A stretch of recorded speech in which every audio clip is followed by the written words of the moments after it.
Pode Ser Ciência, o podcast da Unifesp.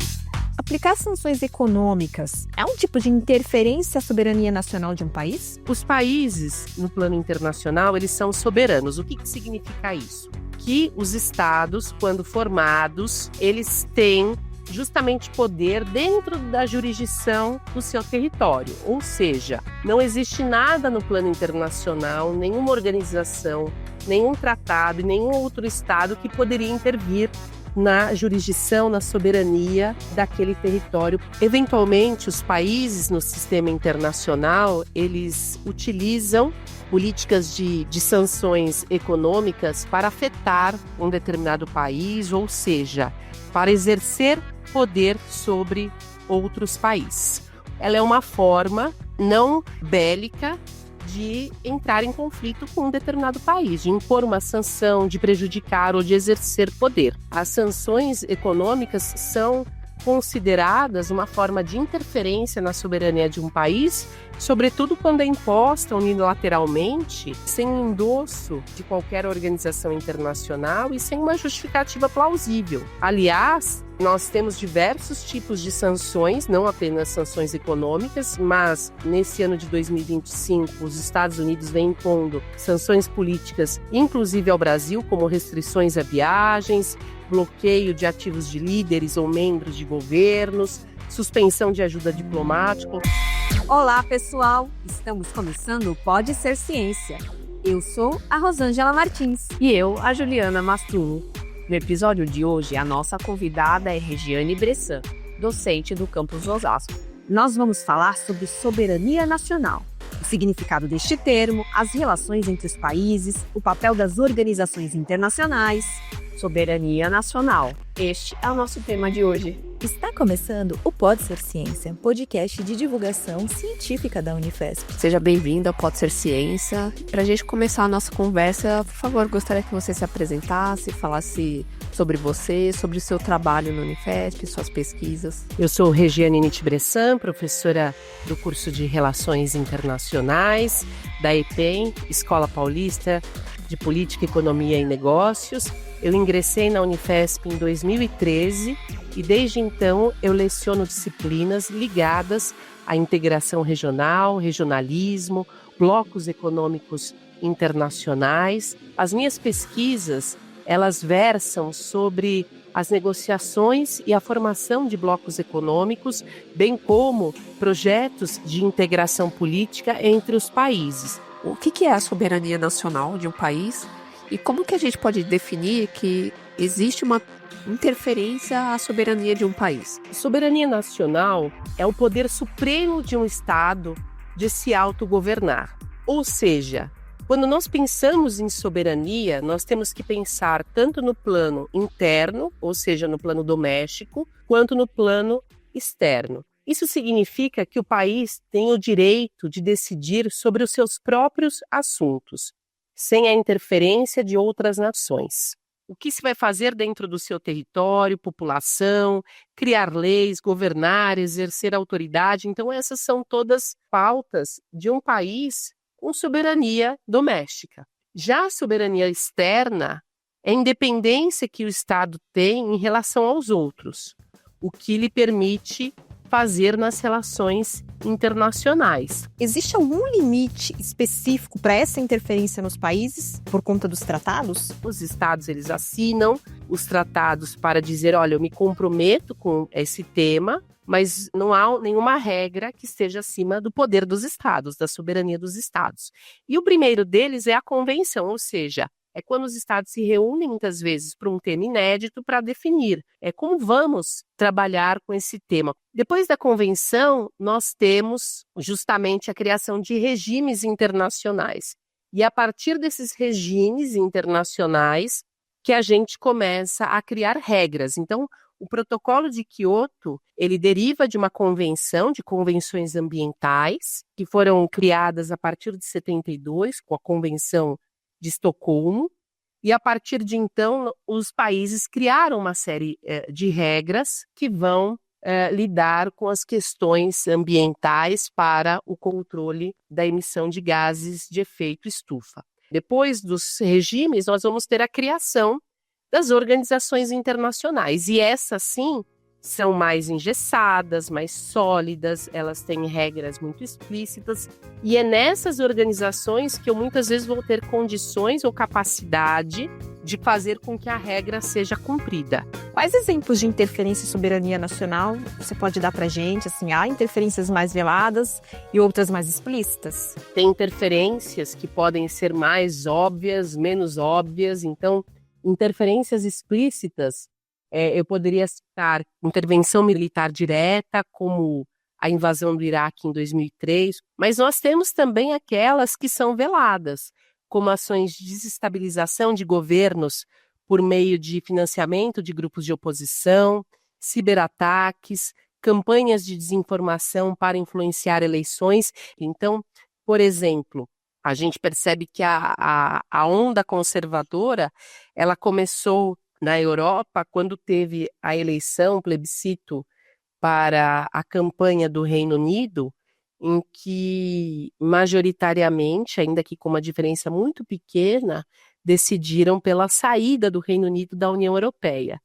E depois foi explicitado que houve uma campanha muito forte de desinformação para influenciar aquelas eleições. Ali nós já tivemos, naquele momento, um exemplo de uma onda conservadora influenciando bastante esse tipo de desinformação. Nós temos muitas interferências explícitas, como a taxação de 50% dos produtos brasileiros pelos Estados Unidos, conhecida como tarifaço, mas nós temos outras interferências implícitas que justamente tange a geopolítica ou, por exemplo, o fato dos Estados Unidos estarem contrários à COP30, não se manifestarem a favor do meio ambiente. Com isso, os países que estão comprometidos com esse tema, eles perdem poder no plano internacional para atuarem nessa liderança. No caso da interferência do tarifaço, os Estados Unidos eles até podem alegar que estão protegendo a sua indústria nacional, mas o contexto geopolítico sugere justamente uma pressão econômica para que o Brasil não se afaste da influência americana. A gente está falando muito dos Estados Unidos, né? E agora, aproveitando o assunto, a gente teve de novo que eles estão se movimentando próximo à Venezuela ali, alegando que é um trabalho contra os cartéis de droga, né? Como saber, né, que esse interesse que eles alegam é isso mesmo? Ou eles têm algum interesse escuso por trás e a gente não está sabendo? Como que a gente consegue perceber? Dá para perceber isso? Obviamente que o tema dos cartéis de drogas é apenas uma cortina de fumaça para interesses muito maiores dos Estados Unidos em relação à Venezuela. Uma, porque a Venezuela é um dos maiores produtores de petróleo do mundo. Assim, os Estados Unidos, que compram muito petróleo da Venezuela e nunca deixaram de comprar, ou seja, a rivalidade entre os dois países acontecia no âmbito político-ideológico e não em termos econômicos. E no caso do Trump, cuja política externa é muito irregular, ou seja, é um país atualmente que nós não conseguimos prever muito o que ele pretende fazer, nas suas relações com o mundo, Trump decidiu realizar sanções militares com essa aproximação. Nós ainda estamos observando o que está acontecendo, mas evidentemente que não se trata pelos cartéis de drogas, até porque já vamos esclarecer bem que os cartéis eles não atuam apenas na Venezuela, num único país. Hoje em dia os cartéis atuam juntos, México, Venezuela, Colômbia, Peru, Bolívia, Equador. Então, se eu quero combater de fato esses cartéis, eu preciso pensar numa ação conjunta com esses governos, entender o quanto esses governos querem combater os cartéis nos seus próprios países e, claro, numa ação conjunta, coordenada, como foi, Estados Unidos e Colômbia nos anos 90, que tinha o Plano Colômbia, que a Colômbia pediu ajuda dos Estados Unidos para esse tipo de ação. Então, isso deveria ser feito em conjunto. Portanto, eu entendo que existe aí um interesse econômico muito forte e, claro, é como se os Estados Unidos quisessem pôr um ponto final no governo venezuelano de Nicolás Maduro. Pode Ser Ciência, o podcast da Universidade Federal de São Paulo. A gente fez uma enquete com os nossos seguidores no Instagram, né? Abrimos uma caixinha de perguntas com a seguinte questão: aplicar sanções econômicas a um país é uma forma de interferir na soberania nacional? E por quê? Tivemos várias respostas. O José Pereira opina e disse: se o motivo da aplicação da sanção for política, é uma forma de interferência. E a Bonani Raquel acha que sim, porque força decisões contrárias às desejadas pelo país. É uma chantagem. Essas sanções que estamos vendo, elas estão mais para política ou para chantagem? Eu entendo que são sanções com um viés político bastante forte, então não apenas ela pode soar como chantagem, na medida em que nós temos o julgamento da família Bolsonaro. Existe uma preocupação muito grande dos Estados Unidos em relação às influências que a América do Sul e o Brasil, que é o maior país da região, tem com os BRICS, com Rússia, com China, e isso fica muito evidente quando a gente fala do PIX, que é uma forma já consolidada que o Brasil encontrou de fazer transações monetárias de maneira eletrônica. Então, para a gente pensar, na criação de um formato similar para o comércio entre os países dos BRICS, não precisa de muito mais, entendem? Imagine se Brasil, China, Rússia começam a utilizar um outro tipo de moeda, de troca econômica. Então, isso vai desmoronar realmente todo o poder dos Estados Unidos. É claro que isso não é fácil de ser feito, mas é algo que há muito tempo está no pensamento dessas lideranças e desses países, que é o Brasil com a experiência muito bem sucedida do PIX. E é a nossa ex-presidente sendo a presidente do Banco do BRICS. Portanto, existe muita chance e vai acontecer, Isso é questão de tempo, a gente não sabe exatamente quando, mas uma hora o dólar vai deixar de ser o lastro da economia mundial e provavelmente vai ser uma moeda eletrônica que vai substituir o dólar. A gente não sabe quando, mas isso vai acontecer e é esse momento que os Estados Unidos vão, claro, perder muito poder no mundo. Continuando aqui com as nossas perguntas dos nossos seguidores na caixinha de mensagens, tivemos a participação do FR Santos e ele disse que se a sanção econômica estiver relacionada a algo ilegal, é uma forma de interferir na soberania, mas que, caso contrário, não faz sentido em querer punir sem justificativa legal. E o Hércules Machado disse que o país que aplicou sanções só está dificultando o comércio. Existem sanções econômicas aplicadas de forma legal? E essas aplicações de sanções somente faz parte de uma relação comercial? Cada caso é um caso. Por isso que as relações internacionais são tão complexas. Então, temos sim sanções econômicas de maneira prevista e de maneira legal, isso inclusive dentro da própria OMC. Então, quando um país ele infringe uma regra internacional, ou seja, ele usa trabalho escravo para produzir determinado produto. Obviamente que o outro país vai ter apoio para aplicar uma sanção econômica, para impor uma tarifa, ou mesmo para bloquear aquele comércio, porque está sendo efetuado um trabalho escravo, que não é mais compatível com o mundo contemporâneo. Outras vezes, é apenas uma forma de revidar uma situação ou mesmo de exercer influência sobre um determinado país ou regime, como no caso cubano. E aí nós entendemos que neste momento a sanção econômica dos Estados Unidos não é apenas, como eles dizem, para proteger a indústria nacional, até porque o consumidor dos Estados Unidos vai passar a pagar muito mais para produtos que ele consome no dia a dia, como suco de laranja, carne. Queria perguntar sobre essa questão de interferência nos outros países quando tem crimes como genocídio, crimes de guerra, limpeza étnica, que na Assembleia Geral da ONU, em 2005, foi adotado o conceito responsabilidade de proteger, que é a responsabilidade dos países protegerem em situações desses casos que eu comentei, de violência. Você vê pontos positivos e negativos nesse conceito? Pode ser só uma justificativa, sem uma prova de que algo exista para eu poder invadir um outro país?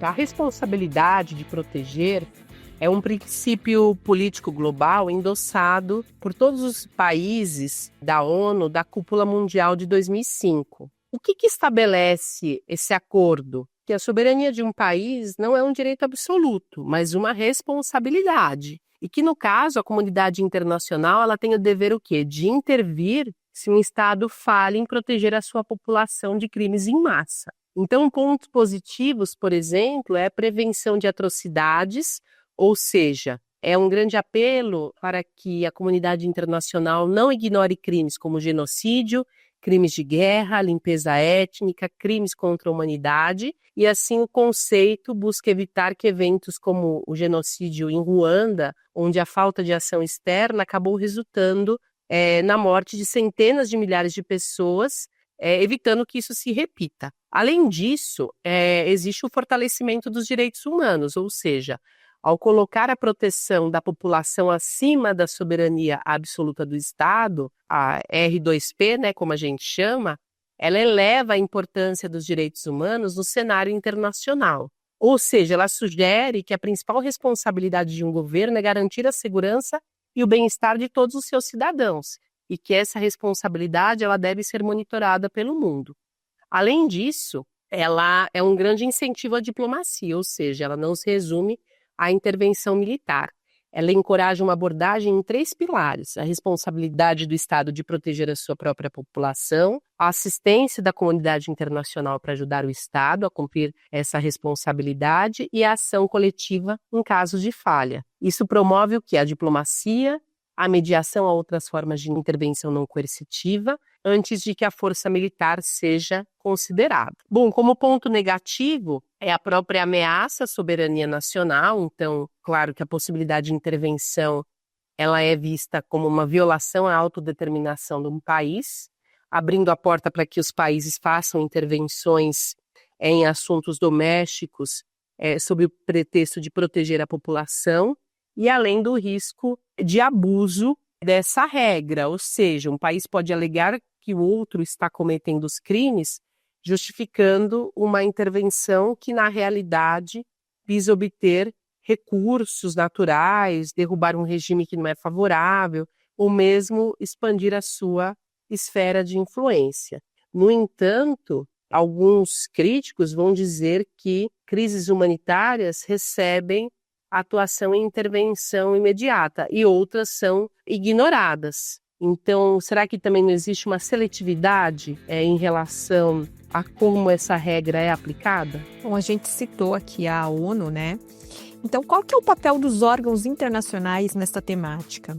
A ONU, o Conselho de Segurança, ao mesmo tempo, eles têm a responsabilidade de proteger, ao mesmo tempo que são organizações intergovernamentais, ou seja, são organizações que não têm poder acima dos estados. O Conselho de Segurança, em particular, ele até pode autorizar a aplicação de sanções, intervenções militares e outras ações contra um país que represente uma ameaça à paz e à segurança internacional, mesmo que isso possa ser visto como uma violação de sua soberania. Tais ações elas são legitimadas pela necessidade de manter a estabilidade global. E assim, podemos entender o quê? Que essas organizações elas podem sim ter de alguma forma uma influência ou mesmo atuar acima da soberania dos estados, mas geralmente ela só faz isso quando existe o aval de todos os estados membros ou de todos os participantes. Então, ela é aplicada em casos extremos. Então, geralmente, essas organizações,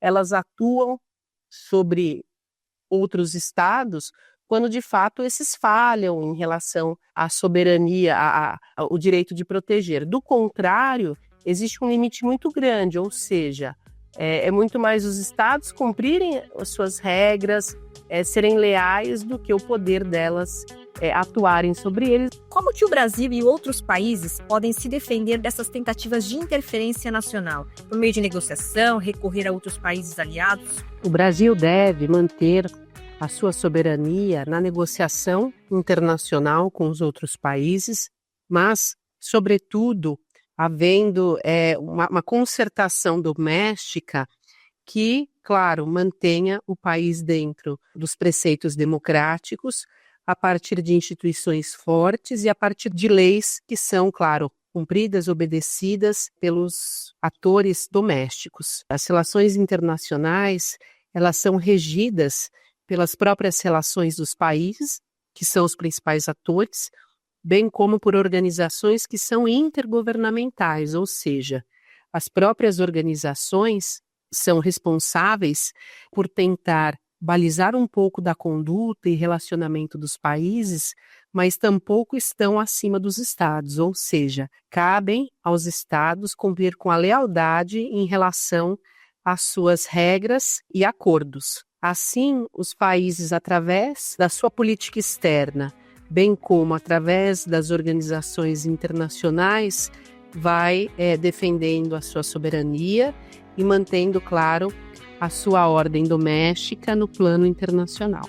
Em continuidade aqui com a participação dos nossos seguidores, o Fernando Queiroz, ele disse que a aplicação de sanções econômicas fere a autonomia do país, porque fere a Constituição Federal, que assegura poderes aos órgãos, né?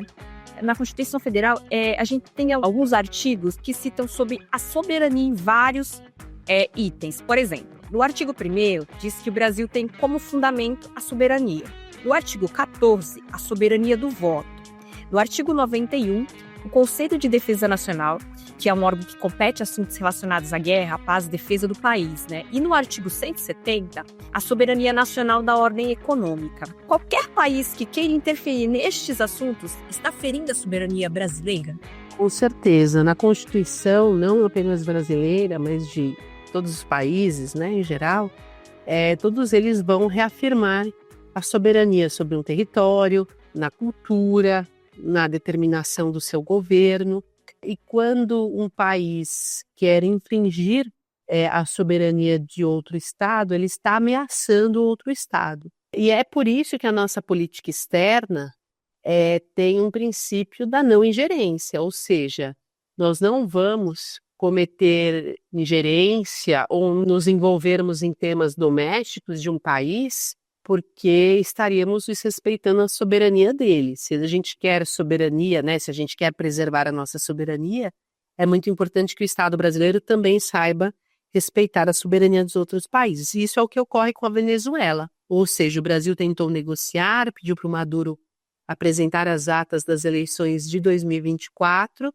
As atas nunca foram apresentadas, ou seja, isso coloca em desconfiança o pleito venezuelano, mas de forma alguma o Brasil tem interesse em respeitar a soberania da Venezuela, ou seja, ainda que Nicolás Maduro possa ter fraudado as eleições, se a gente ler, né, se entendermos bem o princípio da soberania, não caberia à comunidade internacional intervir. Você está gostando do episódio? Se inscreva nos canais para receber notificações dos próximos. Pode Ser Ciência, o podcast da Unifesp. No mundo globalizado de hoje, qual que é então a complexidade de avaliar que um país está ameaçando a soberania do outro? Um país pode ameaçar a soberania de outro país de diversas formas, muitas vezes infringindo com as regras internacionais que preservam os estados. Nós temos desde sanções econômicas a invasões e ameaças militares, ou seja, uma ameaça militar é uma ameaça à soberania.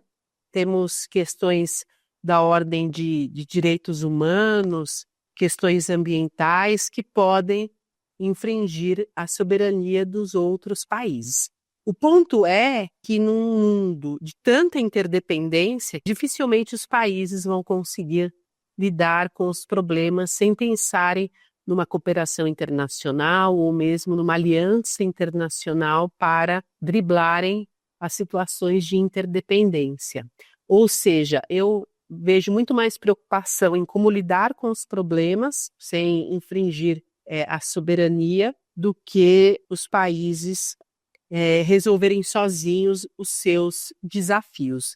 Não há como, no contexto internacional contemporâneo, os países resolverem os seus problemas sozinhos. Daí a importância de que exista cooperação internacional, porque ela sim pode preservar a soberania, atuando a favor de interesses próprios dos estados. Existem áreas específicas que a soberania é considerada essencial ou inegociável? Por exemplo, a Rússia, que é uma parte do território da Ucrânia, cessão de territórios, segurança, até alguma área que é imprescindível você não negociar? Geralmente, questões territoriais são questões que ocasionam muita tensão, porque um estado, uma nação, ela é formada por uma população que se auto-identifica com valores similares em relação à língua, à história, à cultura, e ali elas se declaram formar uma nação que culmina na formação de um Estado, ou seja, a diferença é que um Estado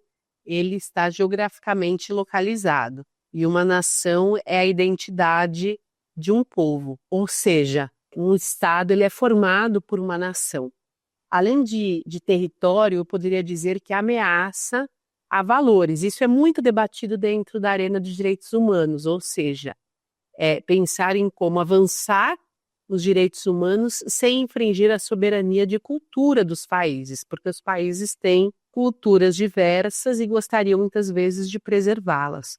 Então, um debate, por exemplo, que acontece no direito internacional é a manutenção da soberania e da autodeterminação desses povos, dessa cultura, versus o desenvolvimento de direitos humanos que muitas vezes podem condenar ali algum ato, algum princípio cultural. Professora, muito obrigada. A gente agradece sua participação aqui no podcast. Maravilha, eu agradeço a oportunidade, foi muito legal conversar com vocês. Soberania nacional. Este foi o tema de hoje do Pode Ser Ciência.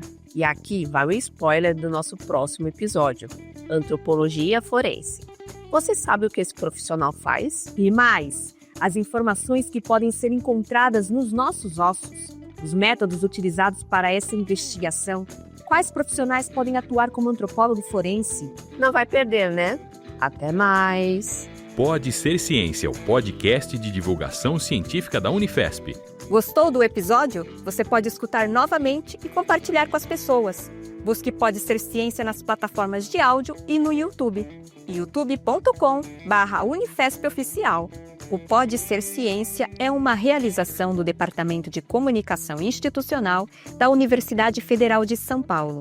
Eu sou a Rosângela Martins. E eu, a Juliana Mastrulo. Também participaram desta produção Alex Reipert, Jean Silva, Letícia Gualberto, Loiane Villefort e Reinaldo Jimenez. Esse foi o Pode Ser Ciência, o podcast de divulgação científica da Universidade Federal de São Paulo.